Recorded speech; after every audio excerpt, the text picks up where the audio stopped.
योजना विधि में छात्रों को वातावरण मिलता है। सहयोग। नाटक विधि में रुचि लेते हैं प्राथमिक स्तर के छात्र। आप कक्षा में रामायण प्रकरण पढ़ाना चाहते हैं, आप कौन सी विधि को सर्वश्रेष्ठ मानेंगे? तो वो है कहानी विधि। रामायण को कहानी के माध्यम से सुनाना है। पढ़ाते समय चित्र दिखाने में सबसे अधिक महत्वपूर्ण लाभ है पाठ को समझने में सहायक। शैक्षिक समस्याओं से ग्रस्त बालकों को किस समस्या का सामना करना पड़ता है? तो वह भाषा की बोलने में असामान्यता का होना। निम्न का मिलन करते हुए दी गई तालिका में से सही उत्तर है। बीज अंकुरित होने का अनुभव प्रदान करना। अवलोकन, भूमिका निर्माण या रोल प्ले। भाग लेना, परिवार में लैंगिक विभेदीकरण की क्रियाओं या अभ्यास का वार्तालाप। विचार मनन करना, दुग्धशाला में विभिन्न दूध के उत्पादों की प्रक्रिया कर बनाना या डिब्बेबंद करना।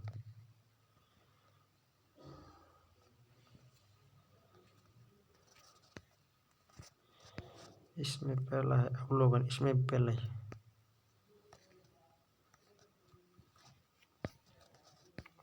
निम्न में से एक प्रभावी प्रशंसा के रूप में अध्यापक के लिए कार्य करेगा। विद्यार्थियों को उनकी योग्यताओं अथवा कार्य निष्पादन के महत्व की सूचना देना। ब्लूप्रिंट में प्रत्येक प्रश्न को निम्नलिखित में से किसके आधार पर भारांक दिया जाता है? पाठ के उद्देश्य, पाठ की घटना, स्तर एवं प्रश्नों के विभिन्न प्रकार। RCM द्वारा उद्देश्यों का वर्गीकरण और मानसिक प्रक्रिया निम्न है। ज्ञान समझना, प्रयोग, सृजनात्मकता। सारांश लेखन में ध्यान रखने योग्य बातें हैं। पाठ के भावानुसार शीर्षकों का चयन करना। प्रकार्य संशोधन की विधि है। शिक्षक द्वारा संशोधन, स्वयं छात्रों द्वारा संशोधन, परस्पर छात्रों द्वारा संशोधन, उपयुक्त सभी। निम्न में से कौन सा कथन सही नहीं है? तीसरा गड़बड़ है। प्रारंभिक जीवन की नकारात्मकता। घटनाओं के प्रभाव से कोई भी अध्यापक बचाव नहीं कर सकता। क्यों नहीं कर सकता भाई? कर सकता है। प्रारंभिक अनुभव महत्वपूर्ण होते हैं और अध्यापक का हस्तक्षेप भी महत्वपूर्ण होता है। प्रारंभिक जीवन की नकारात्मक पहला है देखना, जो अध्यापक ये विश्वास करते हैं कि विकास प्रकृति की वजह से होता है, वह अनुभव प्रदान करने को महत्व नहीं देता। सही। व्यवहारात्मक परिवर्तन के संदर्भ में विकास वातावरणीय प्रभावों के फलस्वरूप होता है। शिक्षक सकारात्मक अभिप्रेरणा प्रदान कर नकारात्मक घटनाओं के प्रभाव को कम कर सकते हैं। अध्यापक विज्ञान विषय का अध्यापन करवा रहे हैं तथा छात्रों को खनिज दिखाकर प्रश्न पूछता है, इसका रंग कैसा है, ये किस में बना है, तो बताइए। अध्यापन की योजना के सोपान है। प्रस्तावना। प्रभावशाली शिक्षक बनने के लिए आवश्यक है वह अपने विषय को अच्छे प्रकार से जानता हो, वह अपने विद्यार्थियों से अधिकतम संभव अंतःक्रियाएं करे, शिक्षण विधियों का पूरा ज्ञान हो। कौन सी मानसिक योग्यता अवबोध प्राप्य उद्देश्य से संबंधित नहीं है? तो वह प्रत्यास्मरण संबंधित नहीं है।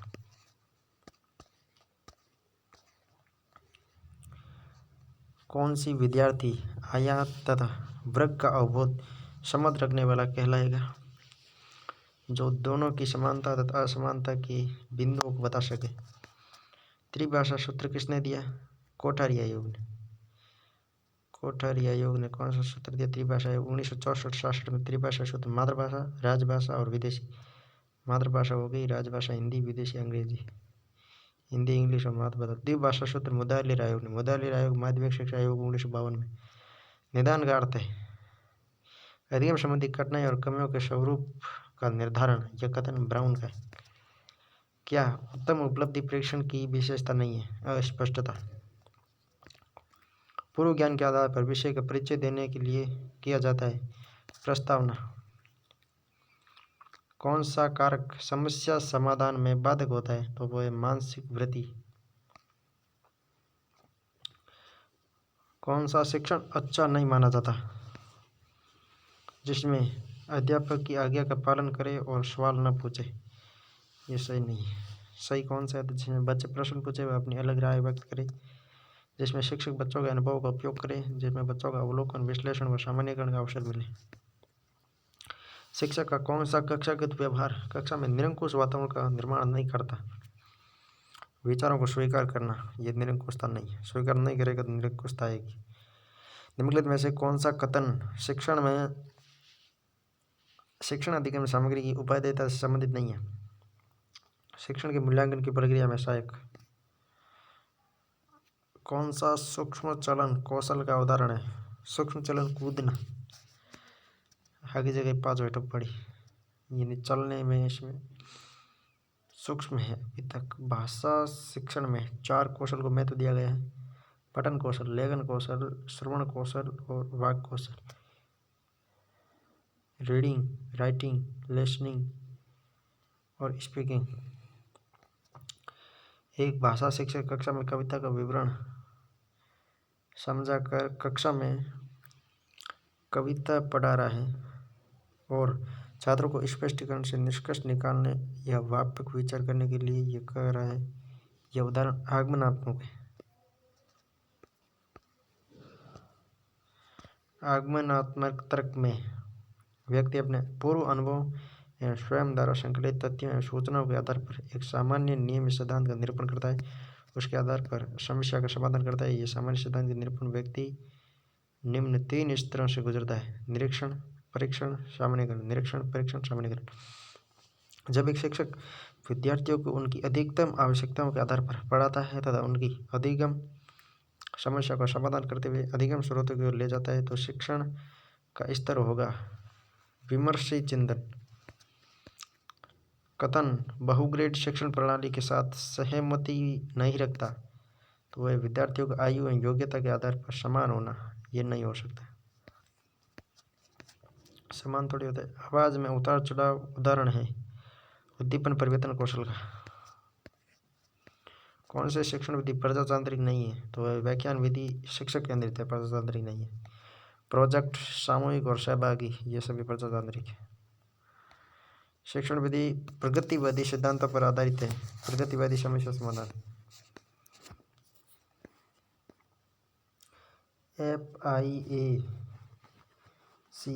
FIACS के साथ मूल रूप से कौन संबंधित है तो वह प्लेंडर। प्लेंडर द्वारा विकसित कार्यों के दृष्टिकोण है और शिक्षक के प्रभाव पर आधारित है। प्लेंडर इस प्रणाली में सभी घटनाएं जो कक्षा में होती है उन्हें 3 वर्गों में वर्गीकृत किया है: शिक्षक चर्चा, छात्र चर्चा एवं चुप्पी अथवा भ्रम। प्रश्न कौशल के लिए सही नहीं है। हाँ अथवा ना उत्तर वाले प्रश्नों की संख्या बढ़ाना, ये सही नहीं। बच्चों को अभिव्यक्ति से संबंधित क्वेश्चन पूछे जाए। हाल ही में पाठ्यचर्या में ऐसी कहानियों को शामिल करने के लिए विवेकशील प्रयास किया गया है जिसमें पिता घर के कार्य में लगा रहता है और माता साहसिक गतिविधियों को करती है। ये कदम किस लिए? जेंडर विभेदीकरण समाप्त करता है। सही। कौन सा प्रभावशाली समस्या समाधान रणनीति का उदाहरण है? साधन साध्य विश्लेषण, समस्या को अपने उपलक्ष्यों में विभाजित करना। कौन सी शिक्षण अधिगम के लिए एक प्रभावशाली शिक्षण प्रणाली नहीं है? दिए गए ज्ञान को दोहराने पर ध्यान केंद्रित करना। दिए गए ज्ञान को दोहराने पर ध्यान केंद्रित करना, ये प्रभावशाली शिक्षण अधिगम नहीं है। तो प्रभावशाली कौन से हैं? उसमें बच्चों को अंतर्दृष्टि के द्वारा अनुमान लगाने के लिए प्रोत्साहित करना, प्रयोग एवं पर्यवेक्षण, संवाद एवं परिचर्या प्रभावशाली। दोहराव मतलब रटन विधि एकेडमिक। कक्षा में छात्र को प्रश्न पूछने के लिए प्रेरित करना चाहिए, हतोत्साहित नहीं करना चाहिए, अनुमति नहीं देनी चाहिए, ये भी गड़बड़ है। रोक देना चाहिए, ये भी गड़बड़ है। प्रेरित करना चाहिए। जॉन डेवी के अनुसार शिक्षण अधिगम प्रक्रिया त्रिध्रुवीय होती है। यदि शिक्षक कक्षा में एक छात्र को समस्यात्मक बालक के रूप में पाता है तो उसे बच्चे को परामर्श देना चाहिए।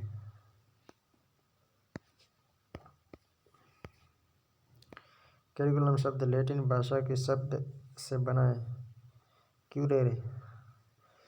क्यूटेर लिखा हुआ है यहाँ पे, क्यूरेर से बना है, क्यूटेर लिख दी। क्यूरेर यानी दौड़ का मैदान। पाठ्यक्रम दौड़ का मैदान है जिस पर बालक लक्ष्य को प्राप्त करने के लिए दौड़ता है। माध्यमिक शिक्षा आयोग या मुरारी आयोग 52 ने पाठ्यक्रम को निम्न तरह से परिभाषित किया है। पाठ्यक्रम के अभिप्राय उन सैद्धांतिक विषयों से नहीं है जो विद्यालय में परंपरागत तरीके से पढ़ाए जाते हैं, बल्कि अनुभवों का एक ऐसा समूह निहित है जिनको बालक कक्षा, पुस्तकालय, प्रयोगशाला, प्रार्थना सभा, कार्यशाला, खेल मैदान व छात्र अध्यापक के अनौपचारिक मेल मिलाप से प्राप्त करता है। कौन सा एक उत्तम परीक्षण की विशेषता से भिन्न है? तो वह अभिक्षमता। शिक्षा शास्त्र पेडागोजी की अवधारणा निम्न में से किस कथन में प्रतिबिंबित नहीं रहती है? अमूर्तीकरण एवं सामान्यीकरण विज्ञान। निम्नलिखित में से कौन सा शिक्षण अधिगम प्रक्रम को प्रभावहीन बनाता है? पारितोषिक दंड का अनुचित प्रयोग नहीं करना, ये प्रभावहीन बना देता है। ऑपरेशन ब्लैक बोर्ड का परिणाम था NEP 1986। ऑपरेशन ब्लैक बोर्ड काला बोर्ड हुई जिनमा सब हो रहा पढ़ाई। ऑपरेशन ब्लैक बोर्ड 1986, यानी प्रत्येक स्कूल में ब्लैक बोर्ड तो होना ही चाहिए। उपलब्धि परीक्षण के निर्माण के लिए निम्न में से कौन सा सत्य नहीं? मूल्यांकन सत्य नहीं। विश्वसनीयता, वैधता, वस्तुनिष्ठता उपलब्धि परीक्षण में आते हैं, मूल्यांकन उपलब्धि परीक्षण में नहीं आता है। शिक्षार्थी केंद्रित पाठ्यक्रम में निम्नलिखित में से कौन सबसे महत्वपूर्ण है? तो बच्चा। नाम ही शिक्षार्थी का आ गया तो बच्चा ही आएगा। एक चिंतन से शिक्षक कक्षा कक्ष में ऐसी परिस्थिति उत्पन्न करता है कि छात्रों और शिक्षकों में पारस्परिक अंतःक्रिया का प्रोत्साहन मिले। मूल्यांकन का उद्देश्य क्या होता है? मूल्यांकन का उद्देश्य उस सीमा तक प्रतिपुष्टि प्रदान करना जहाँ तक हम उत्पादनशील जीवन के लिए शिक्षा प्रदान करने में सफल रहे। शिक्षा में अवधारणा मानचित्र किसके द्वारा सुझावित किया गया? जोसेफ डी नोवाक द्वारा। शिक्षा में अवधारणा मानचित्र किसके द्वारा सुझावित किया गया? Joseph D Novak. नैसर्गिकता से विचारों की सूची की एकत्रण के द्वारा विशिष्ट समस्या के समाधान की समूह रचनात्मकता विधि कहलाती है।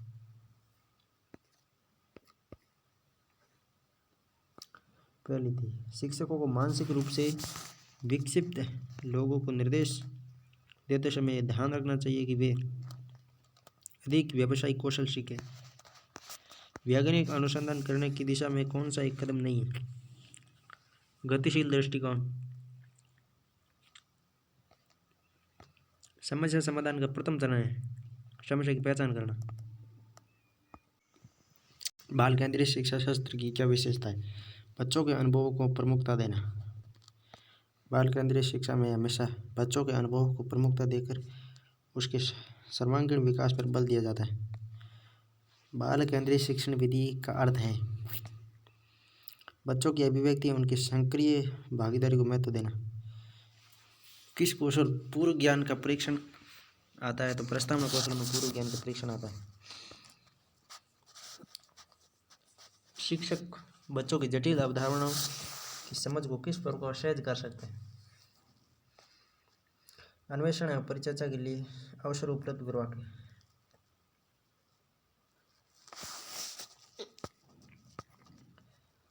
कौन सी शिक्षण की उच्च प्रविधि नहीं है?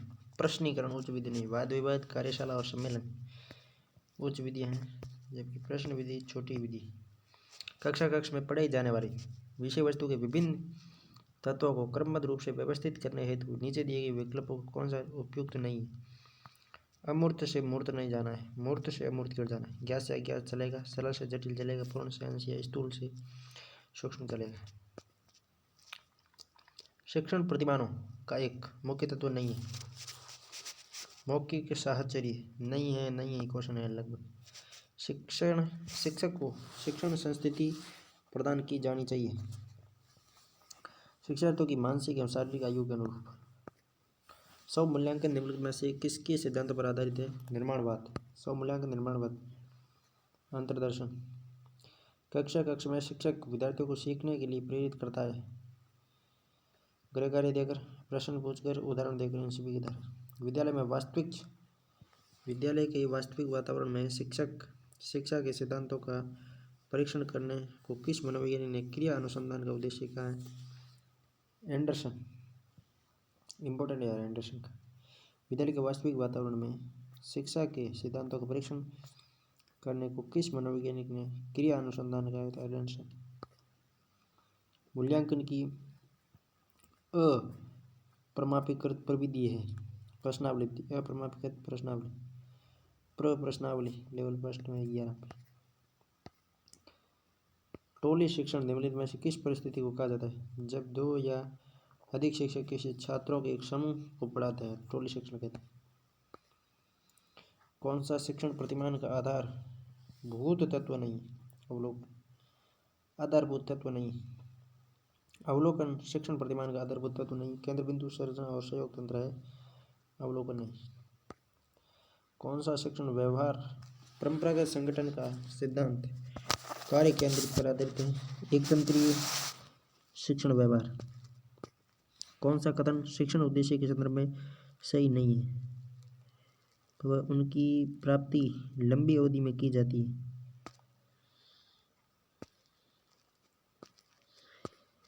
प्रभावी शिक्षक की विशेषता क्या है? विद्यार्थियों को आवंटित कार्य की सावधानीपूर्वक जांच करना, छात्रों को शिक्षण अधिगम प्रक्रिया में भाग लेने हेतु अभिप्रेरित करना। दूसरा ही होगा। अत्यधिक सूचना क्यों देंगे भाई? एक शिक्षक के लिए सबसे चुनौतीपूर्ण कार्य कौन सा है? शिक्षण अधिगम की प्रक्रिया को सुखद बनाना, बच्चों को आसानी से समझ आ जाए। एक शिक्षक शिक्षण अधिगम प्रक्रिया में कक्षा के अधिकांश विद्यार्थियों की भागीदारी सुनिश्चित करना चाहता है। शिक्षक को परिचर्चा विधि अपनानी चाहिए। अधिकतर विद्यार्थियों को लेना चाहता है तो परिचर्चा विधि इम्पोर्टेंट है। किस शिक्षा समिति ने छात्र सेवाओं में व्यावसायिक नीति सहित मार्गदर्शन और परामर्श की सिफारिश की? तो शिक्षा आयोग 64-66 मुदालियर नहीं, कोटारी मुदालियर 52 मत। कक्षा में शिक्षण अधिगम सामग्री के उपयोग के बारे में निम्न में से कथन सही नहीं है? तो वो है शिक्षक विद्यार्थियों को अपनी रचनात्मकता दिखा सकते हैं। शिक्षक विद्यार्थियों को अपनी रचनात्मकता दिखा सकते हैं, यह कथन सही नहीं है। एक अच्छे शिक्षक के क्या गुण हैं? योग्यता, शिक्षण कुशलता एवं उपलब्धियां अच्छे शिक्षक के गुण हैं। एक प्रभावी शिक्षक वह है जो विद्यार्थियों को अधिगम हेतु अभिप्रेरित कर सकता है। बालकों का अधिगम सर्वाधिक प्रभावित होगा जब बालकों का संज्ञानात्मक, भावात्मक व मनोचालक पक्षों का विकास होगा।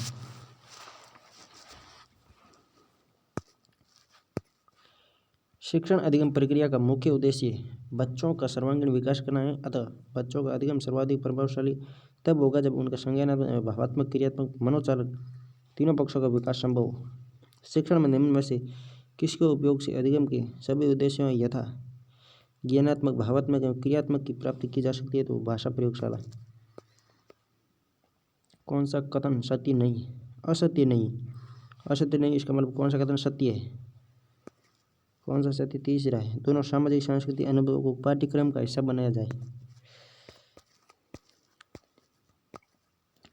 कक्षा शिक्षण के संदर्भ में अधिगम एवं अभिप्रेरणा उत्पन्न करने के लिए किस प्रकार की जानकारी अपेक्षित नहीं है? विद्यार्थियों में सेवा के लिए स्वीकृत नियम, ये जानकारी अपेक्षित नहीं है। परंपरागत शिक्षण के साथ ऑनलाइन डिजिटल मीडिया को जोड़कर संचालित की जाने वाली शिक्षण प्रक्रिया को निम्नलिखित में से किस नाम से जाना जाता है? मिश्रित शिक्षा। परंपरागत और ऑनलाइन दोनों को जोड़ना क्या शिक्षा है? मिश्रित शिक्षा। हमारे पाठ स्थूल से प्रारंभ होकर सूक्ष्म में समाप्त होने चाहिए। स्पेंसर ने कहा है। स्पेंसर ने कहा है कि हमारे पाठ सूक्ष्म में शुरू होने चाहिए, स्थूल से प्रारंभ होने चाहिए और सूक्ष्म में समाप्त होने चाहिए। छात्र क्या कर सकते हैं और क्या नहीं कर सकते, ये प्रतिनिधित्व दिखाता है समता संदर्भ में। निम्नलिखित में से क्या आकलन की रूपरेखा का तत्व नहीं है? प्रणाली आकलन की रूपरेखा का तत्व नहीं है। उद्देश्य, वैधता और विशेषता है। ज्ञानात्मक, भावात्मक, क्रियात्मक उद्देश्य संपूर्ण रूप से प्राप्त किए जा सकते हैं शिक्षण तकनीकी के द्वारा।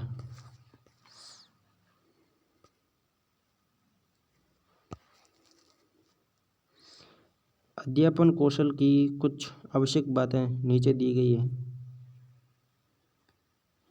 अध्यापक कौशल कौन सा योग सर्वाधिक उचित है? सर्वाधिक उच्च में यहाँ पे 2, 3 और 4 है। कौन सी है? सीखने वाले समूह को अभिप्रेरित करना, पाठ्य वस्तु को प्रभावी ढंग से प्रस्तुत करना, सर्वदर्शी सामग्री का समुचित प्रयोग करना। विद्यालय प्रशासन में रुचि लेना कोई इंपॉर्टेंट नहीं है। परीक्षा के संचालन में सहायता करना ये इंपॉर्टेंट नहीं। अध्यापन कौशल में कहाँ परीक्षा आएगी और कहाँ प्रशासन आएगा? यहाँ तो केवल पढ़ाई पर ध्यान देना। कक्ष में शिक्षण अधिगम की दृष्टि से शिक्षक को बालकों के विकास में किन पक्षों को ध्यान में रखना चाहिए? तो वह है मानसिक, संवेगात्मक एवं सामाजिक। अधिगम के समय शारीरिक बातों पर ध्यान नहीं देना चाहिए। शारीरिक बातें बाद में अलग से देख लेंगे, ठीक है।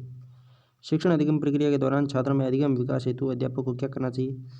शिक्षण को रोचक बनाना। अधिगम करते समय सबसे पहले शिक्षण को रोचक बनाना, अच्छी तरह की शिक्षण विधियों का प्रयोग करना। शिक्षण का आधारभूत प्रतिरूप के प्रणेता है। शिक्षण का आधारभूत प्रतिरूप के प्रणेता ग्लेसर है। Simulation social skills teaching SSST, जो शिक्षक के व्यवहार को परिमार्जित करने की एक तकनीक के प्रणेता कौन है? क्रुकसैक।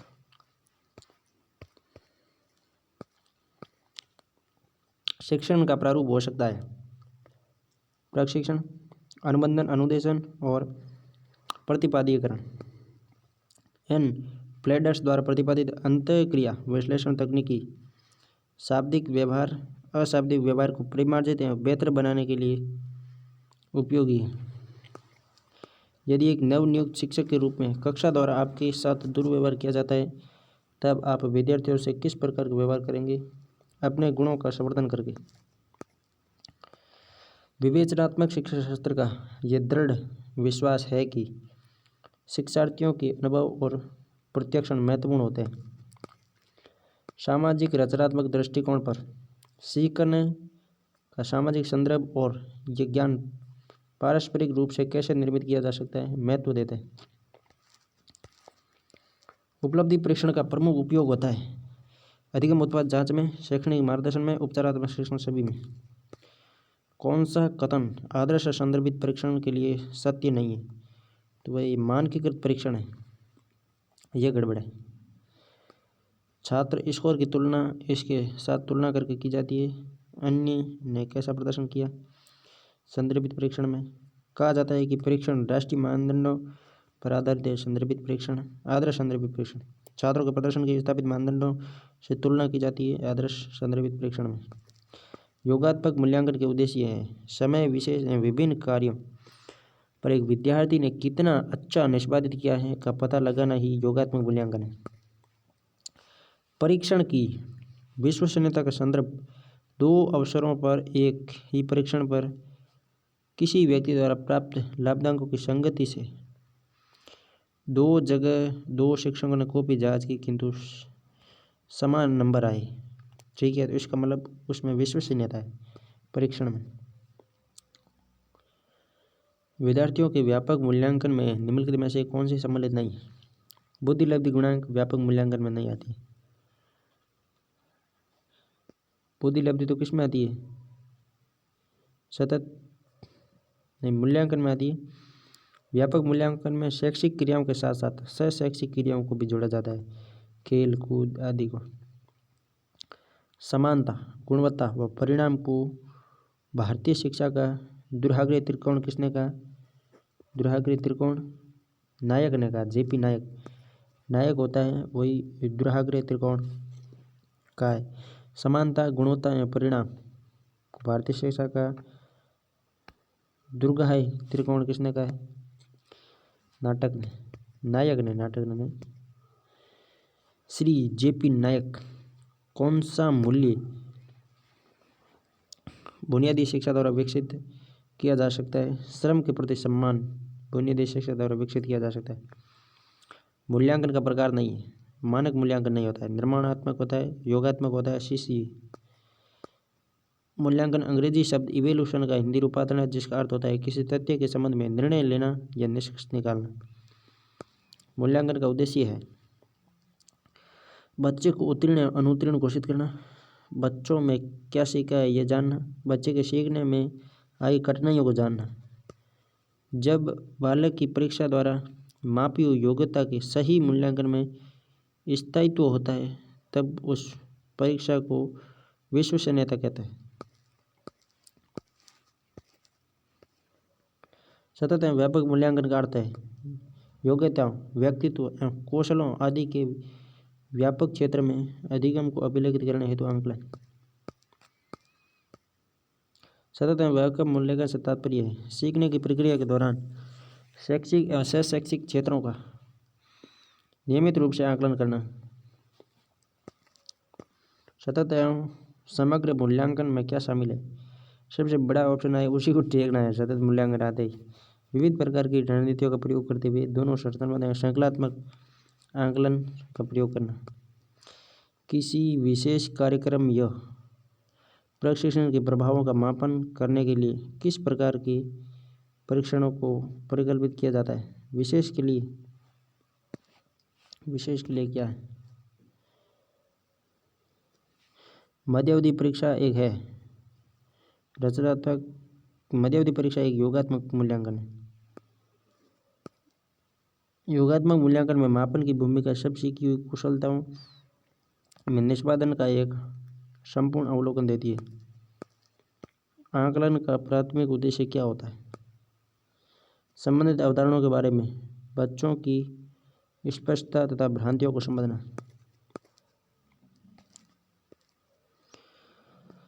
निर्माणात्मक मूल्यांकन का उद्देश्य है प्रकृति पर गौर करना एवं उपचारात्मक अनुदेशन की योजना बनाना। विश्वसनीयता की अवधारणा से क्या आशय है? प्राप्तांकों की बारंबारता, मतलब समान प्राप्तांक आ रहे हैं। उपलब्धि परीक्षण दिए जा सकते हैं। उपलब्धि परीक्षण दिए जा सकते हैं। कैसे दिए जा सकते हैं भाई? दो प्रकार के। वैसे उद्देश्य की दृष्टि से सामान्य उपलब्धि, निदानात्मक परीक्षण। परीक्षा विधि की दृष्टि से मौखिक, क्रियात्मक, निबंधात्मक और वस्तुनिष्ठ। उपलब्धि परीक्षण का भाग है मनोविज्ञान। IEP individualized education program. I मतलब इंडिविजुअलाइज्ड एजुकेशन प्रोग्राम एक कानूनी दस्तावेज होता है जो बताता है कि किसी बच्चे को किस तरह की विशेष खास शिक्षा सेवा मिलेगी। छात्रों को इसमें लिखी सभी सेवाएं पाने का अधिकार होगा। IEP में कौन सा मूल्यांकन के त्रिकोण का भाग नहीं है? शिक्षण अनुभव मूल्यांकन त्रिकोण का भाग नहीं है। शिक्षक के तौर पर आपने एक उपयुक्त परीक्षण और जांच सूची का उपयोग करके छात्र की बुद्धि, व्यक्तित्व तथा कक्षा व्यवहार के बारे में जानकारी एकत्र की। यह प्रक्रिया कहलाती है आकलन।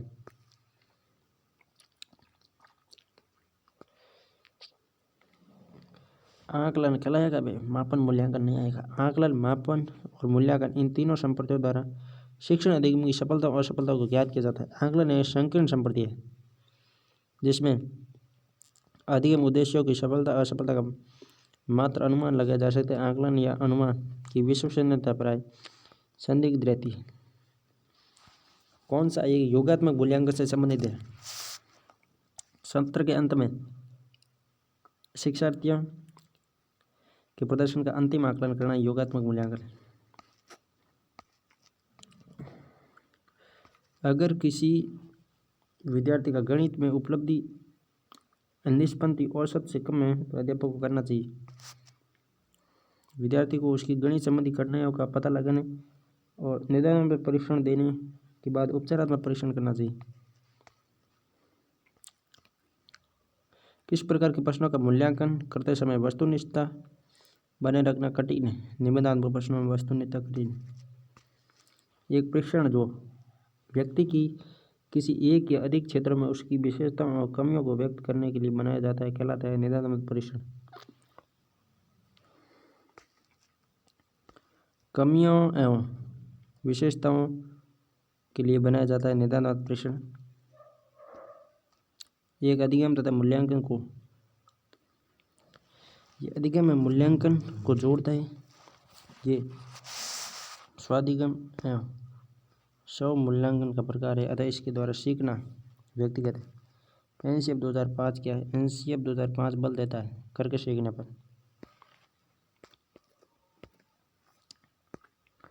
राष्ट्रीय पाठ्य रूपचर्या 2005 शिक्षा बिना बोझ के तथा बाल केंद्रीय शिक्षा को मूल रूप में रखते हुए तैयार की गई स्कूली शिक्षा हेतु रूपरेखा तैयार करने हेतु प्रोफेसर यशपाल की अध्यक्षता में राष्ट्रीय संचालन समिति ने 21 राष्ट्रीय फोकस समूह का गठन किया। इस समिति में एनसीईआरटी के 10 सदस्य सहित कुल 35 सदस्य थे, 35 या 38। एनसीईआरटी 2005 के निर्माण के लिए 5 निर्देशक तत्वों का प्रस्ताव रखा गया। ये तत्व थे: ज्ञान को विद्यालय के बाहरी जीवन से जोड़ना, रटन प्रणाली से पाठ्यचर्या की मुक्ति निश्चित करना, परीक्षा को अधिक लचीला बनाकर कक्षागत गतिविधियों को जोड़ना, प्रजातांत्रिक व्यवस्था के अंतर्गत राष्ट्रीय चिंताएं समाहित करने वाली भावी पहचान का विकास करना, ऐसी पाठ्यचर्या का निर्माण करना जिससे बच्चों को चहुमुखी के विकास के लिए अवसर उपलब्ध कराए जा सके। पाठ्यचर्या पाठ्यक्रम केंद्रित नहीं होनी चाहिए। पाठ्यचर्या पाठ्यपुस्तक केंद्रित नहीं होनी चाहिए। पाठ्यचर्या विस्तृत होनी चाहिए। राष्ट्रीय पाठ्यचर्या 2005 की आवश्यकता: करके सीखने हेतु नैतिक या मानवीय मूल्य में वृद्धि करना, कक्षा शिक्षण को प्रभावशाली बनाना हेतु नवीन पाठ्यक्रम की आवश्यकता पर बल, विद्यार्थियों की जरूरतें और रुचि को ध्यान में रखते हुए पाठ्यक्रम के निर्माण की आवश्यकता, अध्यापकों की संतुष्टि के लिए पाठ्यक्रम निर्माण में उसकी सहायता लेना, शैक्षिक लक्ष्यों की प्राप्ति हेतु शिक्षण विधियों में सुधार एवं विकास हेतु राष्ट्रीय पाठ्यक्रम की आवश्यकता का होना, भाषा समस्या के निदान हेतु नवीन राष्ट्रीय पाठ्यक्रम की संरचना करना, पाठ्यक्रम में नवीन तथ्यों और शोध कार्यों के निष्कर्षों को शामिल करने हेतु अभिभावकों को संतुष्ट प्रदान करने हेतु। नेशनल स्टीयरिंग कमेटी एनसीएफ 2005 के अध्यक्ष थे प्रोफेसर यशपाल और 38 विद्वान सदस्य थे। सीखने के लिए सीखना, जो सीखा है उसे छोड़ने की और दोबारा सीखने की तत्परता, नई परिस्थितियों के प्रति लचीले व रचनात्मक तरीके से प्रतिक्रिया व्यक्त करने की महत्वपूर्ण प्रक्रिया पर जोर डालने की आवश्यकता है। ये महत्वपूर्ण है। एनसीएफ 2005 राष्ट्रीय पाठ्यचर्या रूपरेखा 2005 के अंतर्गत कितने केंद्र समूह गठित किए गए? तो 21 केंद्र समूह गठित की। प्रोफेसर गणपाल समिति के कितने सदस्य थे? तो इसमें अधिकतम 35 ही लिखे गए कि तो इसमें 38 सदस्य थे। राष्ट्रीय पाठ्यचर्या रूपरेखा 2005 की मुख्य दर्शन क्या है? बिना बोझ के शिक्षा, बिना बोझ के या बिना बोझ के सीखना। राष्ट्रीय पाठ्यचर्या रूपरेखा किस वर्ष प्रस्तावित की गई? 2005 में। कौन सा राष्ट्रीय पाठ्यचर्या रूपरेखा 2005 की 5 निर्देशन का हिस्सा नहीं है? ज्ञान को स्कूल के बाहर से जोड़ना चाहिए, पढ़े रतन प्रणाली मुक्त हो, व्यवहारात्मक उपगम का संवर्धन करना, ये तीसरा गड़बड़ है। ऐसी पाठ्यचर्या सुनिश्चित करना जो पाठ्य वस्तु के बाहर पी जाती हो, तीसरा गड़बड़ है भाई। कौन सा एनसीएफ के मार्गदर्शक सिद्धांत नहीं है? अब ये इस पे क्वेश्चन आएगा। अधिगम को रटने की विधि की सुविधाजनक बनाना, अब उसमें तो मना है, यहाँ सुविधा बना रहा है रटने की। निम्नलिखित में से कौन सा राष्ट्रीय पाठ्यचर्या रूपरेखा 2005 के मार्गदर्शक सिद्धांतों का हिस्सा नहीं है? स्कूली शिक्षा में नव उदारवादी की अवधारणा को विकसित करना। उदारवादी उसमें कुछ नहीं, 5 सिद्धांत है सीधे सीधे। ज्ञान को स्कूल के बाहरी जीवन से जोड़ना, रटन प्रणाली से मुक्ति देना और परीक्षा में अपेक्षाकृत अधिक लचीलापन बढ़ाना। बाहर विहीन अधिगम किस समिति की रिपोर्ट का नाम है? यशपाल समिति।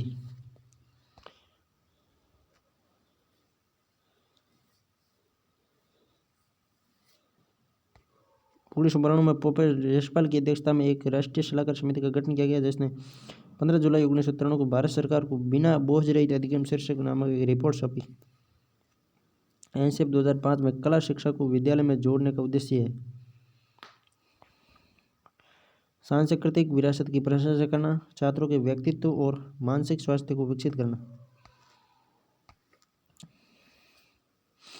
राष्ट्रीय पाठ्यचर्या रूपरेखा 2005 नेशनल कैरिकुलम फ्रेमवर्क 2005 के व्यापक उद्देश्य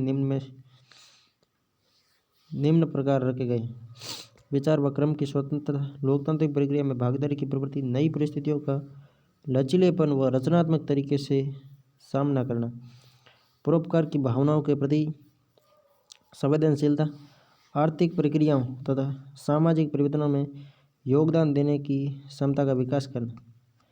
राष्ट्रीय पाठ्यचर्या रूपरेखा 2005 में भारत की धार्मिक एवं सांस्कृतिक विविधता को मानना, स्त्रियों के प्रति सम्मान एवं जिम्मेदारी के दृष्टिकोण को बढ़ाने के प्रोग्राम का आयोजन एवं वृत्त चित्र तथा फिल्मों को एकत्रित करना एवं दिखाना जिनके माध्यम से न्याय एवं शांति में वृद्धि को सुझाया जा सकता है, शांति की शिक्षा दी जा सके।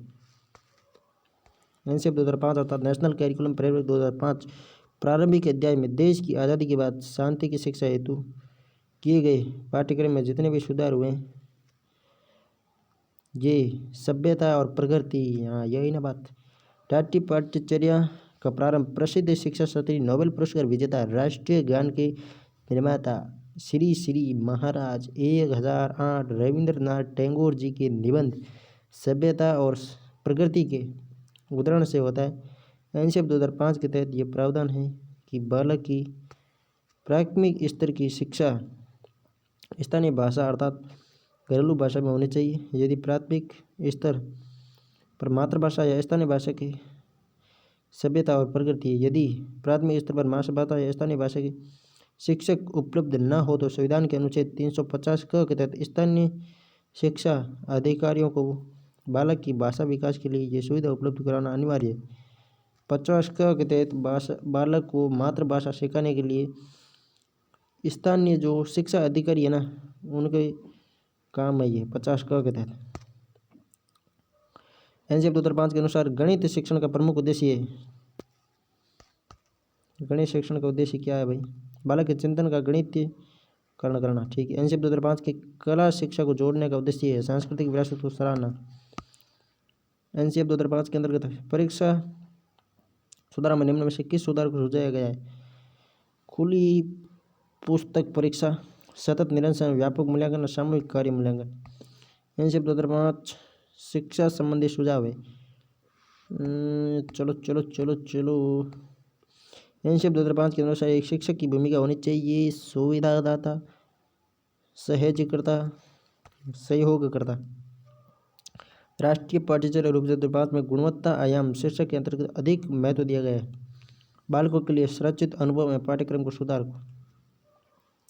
राष्ट्रीय पाठ्यचर्या रूपरेखा 2005 बहुभाषा को एक संसाधन के रूप में समर्थन दिया गया, क्योंकि यह तरीका प्रत्येक बालक सुरक्षित महसूस करे, भाषागत पृष्ठभूमि के कारण कोई भी बालक पीछे न छूट जाए। ये बालकों को अपने पर विश्वास के लिए प्रोत्साहन देगा। राष्ट्रीय पाठ्यचर्या की रूपरेखा 2005 में अच्छे प्रश्न बनाने के लिए कौन से विकल्प को ठीक नहीं बताया गया है? तो वो है विद्यार्थियों से प्रश्न बनाया जाए, ये ठीक नहीं है। विद्यार्थियों से प्रश्न बनवाया जाए, ये ठीक नहीं है। राष्ट्रीय पाठ्यचर्या रूपरेखा 2005 के अनुसार स्कूलों को किस प्रकार की पाठ्यचर्या अपनानी चाहिए? सार्वभौमिक पाठ्यचर्या जो सभी विद्यार्थियों के लिए सुलभ हो। क्रियात्मक अनुसंधान। क्रियात्मक अनुसंधान क्या है अभी पढ़ते हैं, अभी देखते हैं। क्रियात्मक अनुसंधान का अर्थ है एक शोध जिससे तत्काल समस्या को हल किया जा सकते हैं, यही क्रियात्मक अनुसंधान है। एक शोध जिससे तत्काल समस्या को हल किया जा सकता है, ये क्रियात्मक अनुसंधान है। कोरे का मानना है कि क्रियात्मक अनुसंधान विद्यालय की तात्कालिक समस्याओं से संबंधित होता है। शिक्षा में क्रियात्मक अनुसंधान के विकास में किसने योगदान नहीं दिया? कोवे ने नहीं दिया, लेविन ने,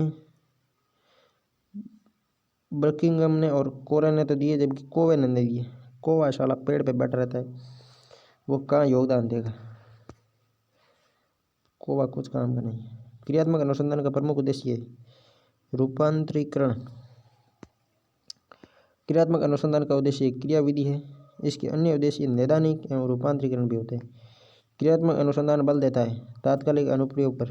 क्रियात्मक अनुसंधान में क्रियात्मक उपकल्पनाओं का निर्माण समस्याओं पर आधारित है।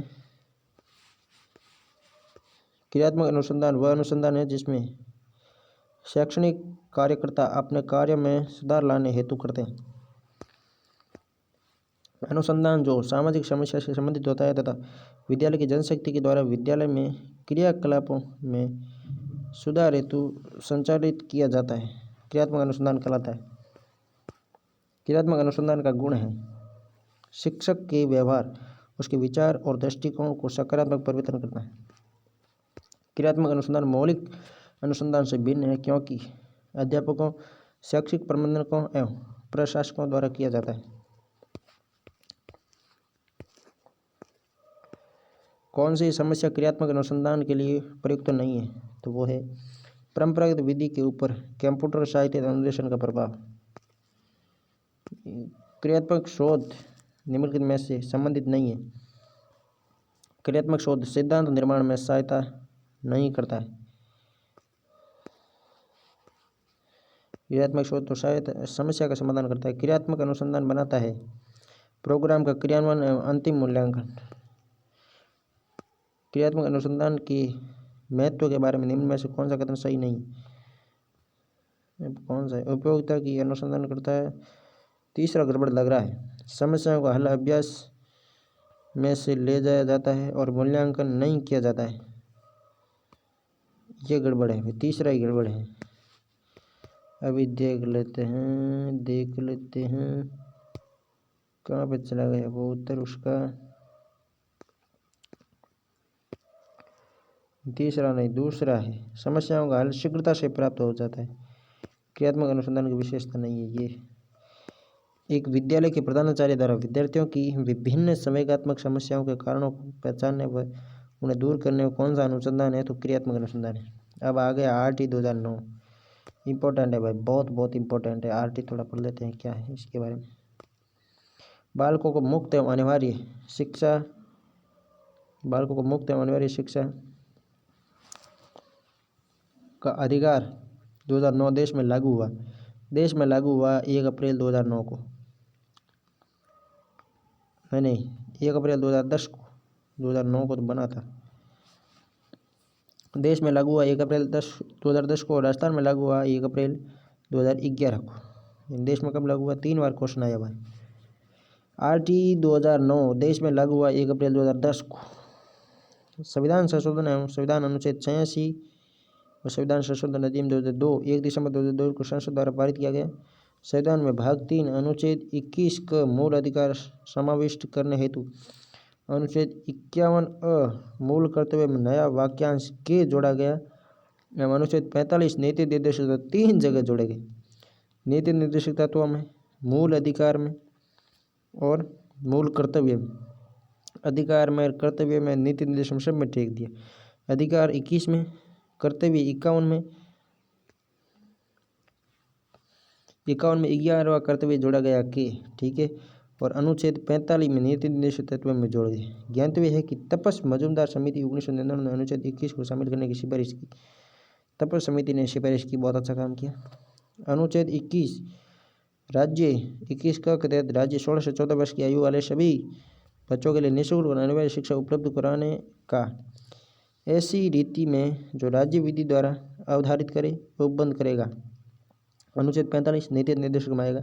राज्य सभी बच्चों को जब तक कि वे अपनी 6 वर्ष की उम्र पूरी नहीं कर लेते बचपन पूर्व सुरक्षा उपलब्ध कराने का प्रयास करेगा। अच्छा, बचपन से पूर्व भी सुरक्षा करनी पड़ेगी, ठीक है। 51 का तहत कर्तव्य है किसका? माता पिता का। यदि माता पिता सुरक्षा है तो 6 से 14 वर्ष की आयु वाले अपने यथास्थिति बालक प्रतिपाल्य के लिए शिक्षा अवसर प्रदान करें। अधिनियम लागू 20 जुलाई 2009 को राज्यसभा, 4 अगस्त 2009 को लोकसभा और 26 अगस्त 2009 को राष्ट्रपति की स्वीकृति पश्चात अधिनियम बनने पर संपूर्ण देश में जम्मू कश्मीर को छोड़कर 1 अप्रैल 2010 को लागू हुआ। वर्तमान में जम्मू कश्मीर में भी लागू हो गया। राजस्थान में लागू अधिनियम की धारा 38 द्वारा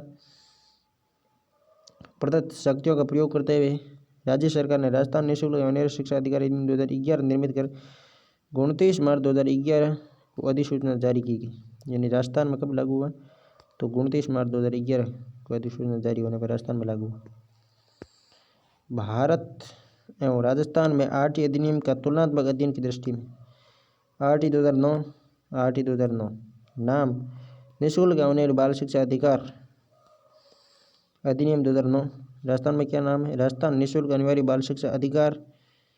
यार यहाँ अधिनियम नहीं होना चाहिए, यहाँ नियम लिखना चाहिए उसने। गड़बड़ गई है थोड़ी, चलो छोड़ो, अधिनियम 2011 मान लेते हैं। हाँ, ऊपर नियम लिखा हुआ है तो नीचे भी नियम लिखना चाहिए, अधिनियम नहीं। अधिसूचना 1 अप्रैल 2010 को और राजस्थान वाले की 1 अप्रैल 2011 को। अधिया इसमें 7 है, इसमें 10 है। राजस्थान वाला में 10 है, उसमें 7 है। 7 तो वही है, 3 इसमें एक्स्ट्रा है राजस्थान वाले, एक तो अध्यापक, एक एसएमसी और एक शिकायत निवारण, 3 एक्स्ट्रा है, ठीक है।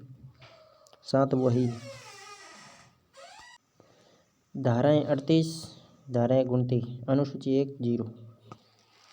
बच्चों को मुफ्त अनिवार्य शिक्षा अधिकार अधिनियम के अंतर्गत दी जाती है 2009 के तहत। आरटी नियम किस वर्ष अधिसूचित हुआ? नियम पूछे तो 11। शिक्षा का अधिकार अधिनियम राजस्थान में नाम है आरटी 2011। राजस्थान आरटी अधिनियम में कितने भाग व कितनी धाराएं हैं? ये आया क्वेश्चन। 10 भाग 29 धाराएं। 3 बार उड़ा हुआ क्वेश्चन, 3 बार थर्ड ग्रेड में टेक। आरटी अधिनियम में कितनी भाग व कितनी धाराएं? 10 भाग और 29 नियम है। भारत के संविधान के किस अनुच्छेद में 6 से 14 वर्ष के बच्चों के लिए निःशुल्क अनिवार्य शिक्षा अधिकार अधिनियम 21A में शिक्षा का अधिकार अधिनियम 2009 लागू करना क्यों आवश्यक था?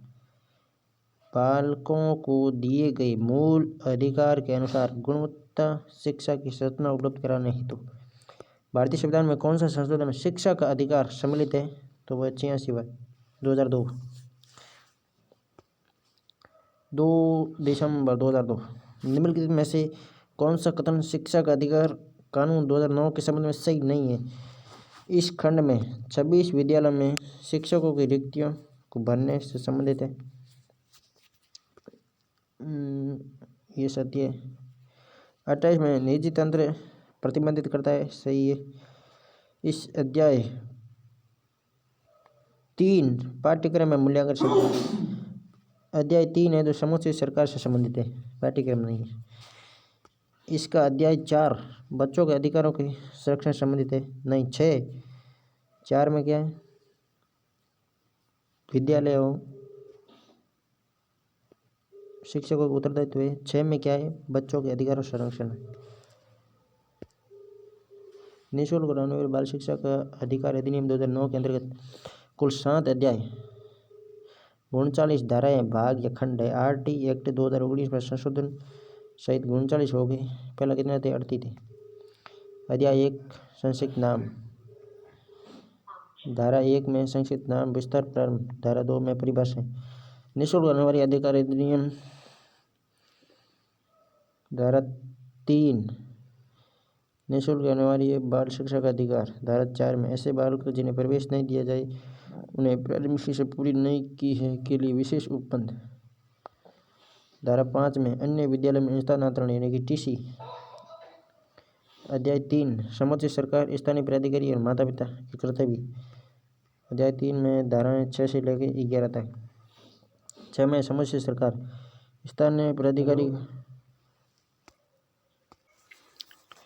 धारा 6 में समूची सरकार स्थानीय प्राधिकारी विद्यालय स्थापित करने का कर्तव्य। धारा 7 में वित्तीय और अन्य उत्तरदायित्व का हिस्सा, धारा 7 में क्या है? 75 नहीं 60-40 वाला। धारा 8 में समूची सरकार का कर्तव्य, 9 में है स्थानीय प्राधिकारी के कर्तव्य और 10 में है माता पिता कर्तव्य। 11 में आंगनबाड़ी समूची सरकार द्वारा विद्यालय पूर्व शिक्षा के लिए। अध्याय 4 आ गया विद्यालय एवं शिक्षकों का उत्तरदायित्व, धारा 12 से 17 नहीं, धारा 12 से 28 तक है। अध्याय 4 बहुत इंपॉर्टेंट है। धारा 12 में क्या है? निःशुल्क अनिवार्य शिक्षा के लिए उत्तरदायित्व की सीमा 25% आरक्षण है। 12 में 13 में क्या है? प्रवेश के लिए किसी प्रति व्यक्ति फीस या कैपिटेशन अनुवीक्षण प्रक्रिया का न होना। 14 में प्रवेश के लिए एज का सबूत जरूरी नहीं। 15 में प्रवेश से इनकार न किया जाना। 16 में कक्षा में रोकने व निष्कासन का प्रतिशत फेल नहीं किया जाएगा। 17 में बालकों के शारीरिक दंड एवं मानसिक उत्पीड़न का प्रतिशत बालकन की नहीं करना। 18 में मान्यता प्रमाण पत्र अभी प्राप्त किए बिना किसी विद्यालय का स्थापित न किया जाना, यानी मान्यता जरूरी है विद्यालय के लिए। 19 में विद्यालय के मान एवं मानक 3 साल में विद्यालय की व्यवस्थित करना। 20 में अनुसूची का संशोधन करने की शक्ति किसकी? केंद्र सरकार की। 21 में एसएमसी। 22 में विकास योजना एसएमसी द्वारा। 23 में शिक्षकों की अर्हताएं, सेवा के निर्बंध और शर्तें। 24 में शिक्षकों के कर्तव्य एवं शिकायतों को दूर करना। 25 में छात्र शिक्षक अनुपात। 26 में शिक्षकों की रिक्तियों का भरा जाना। 27 में गैर शैक्षिक प्रयोजनों के लिए शिक्षकों को अभियोजित किए जाने का प्रतिषेध। 28 में ट्यूशन कोई नहीं जाएगा। अध्याय 5वां है प्रारंभिक शिक्षा का पाठ्यक्रम पूरा किया जाना। 29 में कहीं पाठ्यक्रम में मूल्यांकन सीसी। 30 में परीक्षा प्रमाण पत्र देना है। परीक्षा के लिए कोई बाध्यता नहीं। अध्याय 6 बालकों के अधिकार का संरक्षण। धारा 31 में क्या है? बालकों के अधिकार, शिक्षा के अधिकार की निर्धारण करना, यानी 31 में आयोग है। 32 में शिकायतों को दूर करना। 33 में राष्ट्रीय सलाहकार परिषद। 34 में राज्य सरकार परिषद। अध्याय 7 प्रकीर्ण। धारा 35 निर्देश जारी करने की शक्ति। धारा 36 अभियोजन के लिए पूर्व मंजूरी। 37 में सद्भाव पूर्वक की गई कार्रवाई के लिए संरक्षण। 38 में समुच्चय सरकार की नियम बनाने की शक्ति। और 39 में कठिनाइयों को दूर करने की केंद्रीय सरकार की शक्ति। आरटीआई अधिनियम 2009 का अध्याय 4 किस क्षेत्र से संबंधित है? तो वो है विद्यालय और शिक्षकों के उत्तरदायित्व से। अध्याय 4 विद्यालय एवं शिक्षकों का उत्तरदायित्व। आरटीआई 2009 के अनुसार निम्नलिखित किस प्रमाण पत्र के बिना कोई विद्यालय स्थापित नहीं किया जाता? मान्यता प्रमाण पत्र। शिक्षा का अधिकार कानून 2009 किस अध्याय में विद्यालय एवं शिक्षकों की जिम्मेदारी? विद्यालय में 34, तीसरे में समुच्चय सरकार है, चौथे में विद्यालय। आरटीआई धारा 25 छात्र शिक्षक अनुपात। 26 में 10% से अधिक सीटें खाली नहीं रहेगी। आरटीआई एक्ट 2009 की कौन सी धारा ये दर्शाती है कि प्रत्येक माता पिता ये शिक्षक का यह कर्तव्य होगा कि वह आसपास के विद्यालय में प्रारंभिक शिक्षा के लिए अपनी संतान या प्रतिपाल्य को प्रवेश दिलाए? तो ये धारा 10 है। धारा 10 में माता पिता के कर्तव्य है। ठीक है। शिक्षा का अधिकार कानून 2009 संदर्भ में सही नहीं है। इसका भाग 17 बच्चों का दंड निषेध है, ये तो सही है। 17 खतरा है। 14 में प्रति व्यक्ति शुल्क संग्रहण का निषेध, ये गड़बड़ है। 14 में आयु सबूत है। ठीक है। 21 में क्या है? एसएमसी। 28 में निजी ट्यूशन निषिद्ध किया गया। निजी ट्यूशन आरटी के लिए निषिद्ध है। मतलब आप समझे कि कक्षा 6 से 14 वर्ष के जो अध्यापक है ना, पढ़ाने वाले, वो है जो निजी ट्यूशन नहीं करा सकते। इससे ऊपर के अध्यापक करा सकते हैं क्योंकि वो आरटी के तहत नहीं आते। किंतु कक्षा 6 से 14 वर्ष के अध्यापकों को पूर्णतः निश्चित बताया गया है। किसके लिए? प्राइवेट ट्यूशन के लिए। आरटीआई अधिनियम 2009 की धारा 8 व 9 के प्रावधानों के अनुसार विद्यार्थियों को अधिगम सामग्री उपलब्ध कराने का दायित्व होता है तो राज्य सरकार का। मतलब प्रारंभिक शिक्षा होती है 1 से 8 तक, उसके अध्यापक है जो निजी ट्यूशन नहीं करा सकते। व्याख्याता या ऊपर के ग्रेड के शिक्षक है जो निजी ट्यूशन करा सकते हैं, उसमें कोई प्रतिबंध नहीं है। आरटीआई की तरफ से नहीं है, सरकार की तरफ से होंगे तो वो अलग है। आरटीआई अधिनियम 2009 की धारा 8 और 9 के प्रावधानों के अनुसार विद्यार्थियों को अधिगम सामग्री उपलब्ध कराने का दायित्व होगा 8 में और 9 में राज्य सरकार। आरटीआई अधिनियम 2009 की कौन सी धारा में ये उल्लेख किया गया है कि राज्य अपनी अपनी आरटीआई नियमावली बनाएगा? 38 में। मतलब पूरी की पूरी धाराएं जो पूछी गई है ना, वो सब आरटीआई 9 की, 11 की नहीं। आरटीआई अधिनियम 2009 में किस आयु वर्ग के बच्चों को निःशुल्क शिक्षा उपलब्ध करेगी? 6 से 14।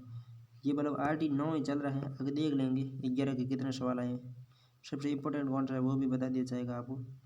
धारा 2 के अनुसार बालक से 6 वर्ष से 14 वर्ष 2019 में संशोधन के अनुसार 3 वर्ष से 18 वर्ष तक प्रतिस्थापित की आयु कोई बालक अभिप्रेरित है।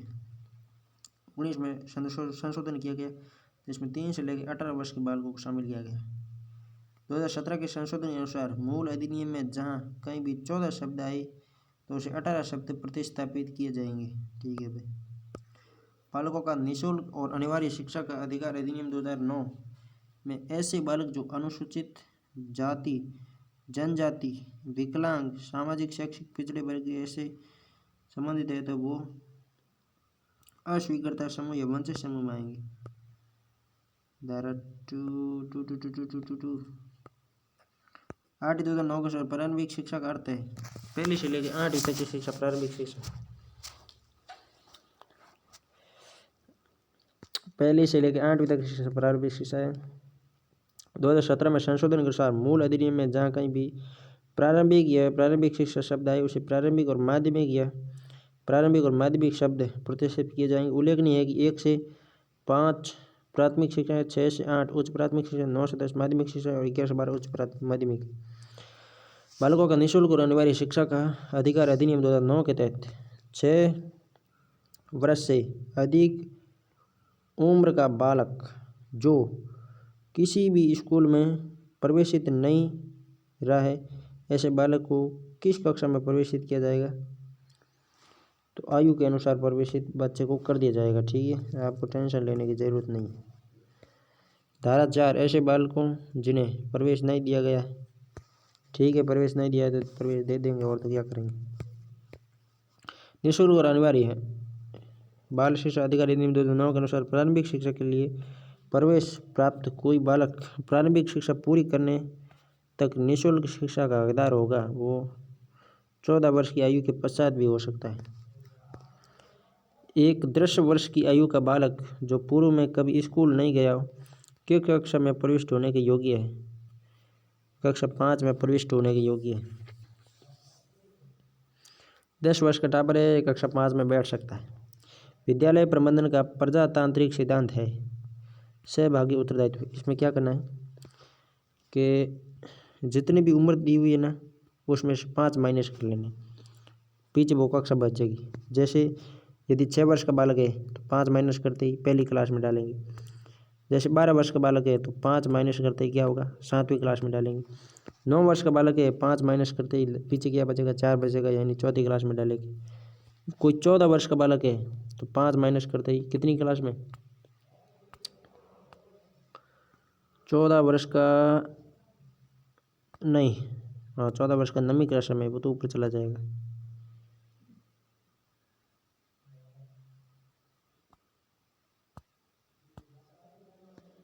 चौदह वर्ष में प्रारंभिक शिक्षा पूर्ण हो जाती है। विद्यालय प्रबंधन का प्रजातांत्रिक सिद्धांत है सहभागी उत्तरदायित्व। राजस्थान आरटी नियम 2011 के अनुसार प्रतिपूर्ति वर्ष में 2 बार सीधे विद्यालय को दी जाएगी, यानी 2 बार प्रतिपूर्ति दी जाएगी सीधे विद्यालय को। किसको? प्राइवेट विद्यालय ने उनको प्रतिपूर्ति दी जाएगी। प्राथमिक विद्यालय की अंतिम क्षतिपूर्ति करने से पहले बच्चों के नामांकन का सत्यापन कौन करता है? खंड प्रारंभिक शिक्षा अधिकारी। राजस्थान निःशुल्क एवं अनिवार्य शिक्षा नियमों के प्रावधानानुसार विद्यालय विकास निर्माण योजना हेतु कौन सी सूचनाओं का एकत्रीकरण आवश्यक नहीं है? तो बैंक खातों के अभिलेख आवश्यक नहीं। कक्षावार नामांकन के अनुमान, अतिरिक्त शिक्षकों की आवश्यकता, वर्षवार अतिरिक्त वित्तीय आवश्यकता। नियम 5 विद्यालय की विकास योजना तैयार करना।